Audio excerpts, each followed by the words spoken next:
చేసిన వైసీపీకి బుద్ధి రాలేదని టీడీపీ ఎమ్మెల్యే ఎంఎస్ రాజు తీవ్ర విమర్శలు చేశారు. రాజకీయాల్లో ఓటమి పాలైతే పునర్నిర్మించుకోవాలి కానీ వ్యక్తిగత దూషణలకు పాల్పడొద్దంటూ హితవు పలికారు. కూటమి ప్రభుత్వం 2 ఏళ్లు పూర్తి చేసుకున్న సందర్భంగా శ్రీ సత్యసాయి జిల్లా పుట్టపర్తిలో విజయోత్సవ సభ ఘనంగా నిర్వహించారు. ఈ కార్యక్రమంలో మంత్రులు సవితా సత్యకుమార్ యాదవ్తో పాటు ప్రజాప్రతినిధులు పాల్గొన్నారు. కూటమి ప్రభుత్వం అధికారంలోకి వచ్చిన తర్వాత రాష్ట్రానికి పెట్టుబడులు పెరిగాయని, అభివృద్ధి వేగవంతమైందని నేతలు పేర్కొన్నారు. రైతులకు నాణ్యమైన విత్తనాలు, ఎరువుల సరఫరాకు ప్రభుత్వం కట్టుబడి ఉందని మంత్రి సవిత తెలిపారు. చూస్తే హార్టికల్చర్ హబ్ గా ప్రపంచంలోనే అనంతపురం, ఉమ్మడి అనంతపురం జిల్లా రూపొందించబడుతోంది.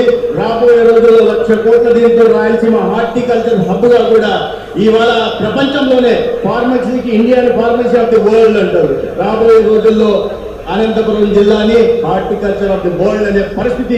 దీనికి ప్రధాన కారణం ఏంటంటే ఆనాడు రాయలసీమ ప్రాంతానికి తెలుగు గంగ కానీ లేదా 100 యూనివర్సిటీల శ్రవంతి కానీ తీసుకొచ్చిన మడమ తిప్పని మహానాయకుడు స్వర్గీయ నందమూరి ఎన్టీ రామారావు గారు ఒక కారణమైతే, ఆనాడు ప్రధానమంత్రిగా ప్రధాన తనిఖీ ఆహార పథకం తీసుకొచ్చి, సురేష్ గారు గ్రామీణ ఉపాధి పథకం తీసుకొచ్చి, ఇవాళ గ్రామీణ సడక్ యోజన ద్వారా గ్రామీణ రహదారి పంటను అమ్ముకోవడానికి అవకాశం కల్పించిన మహానుభావుడు అటల్ బిహారీ వాజ్పేయి గారు ఇవాళ ఈ వ్యవసాయంలో నవీన పద్ధతులను తీసుకొచ్చి టెక్నాలజీని అనుసంధానం చేసి పంట దిగుబడి ఎక్కువ చేసి దీన్ని అంతర్జాతీయంగా అమ్ముకునే అవకాశం కల్పిస్తున్న ఆ దార్శనిక నాయకుడు చంద్రబాబు నాయుడు గారు. వీరి కారణంగానే ఇవాళ రాయలసీమ ప్రధానంగా అనంతపురం ప్రాంతం ఇంకా కరువు కాటకాలతో పీడించబడుతున్న ప్రాంతం కాదనే విషయాన్ని కూడా మనం అర్థం చేసుకోవాల్సి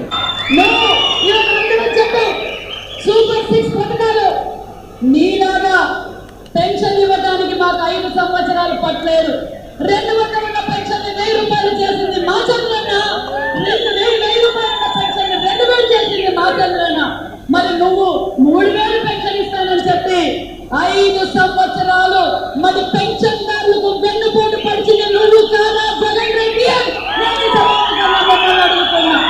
అమ్మఒడి ఇంట్లో ఎంతమందికి ఇస్తా అంతమందికి ఇస్తానని చెప్పి ఒక్కరికి తల్లి వందనమిచ్చి పిల్లలకు వెన్నుపోటు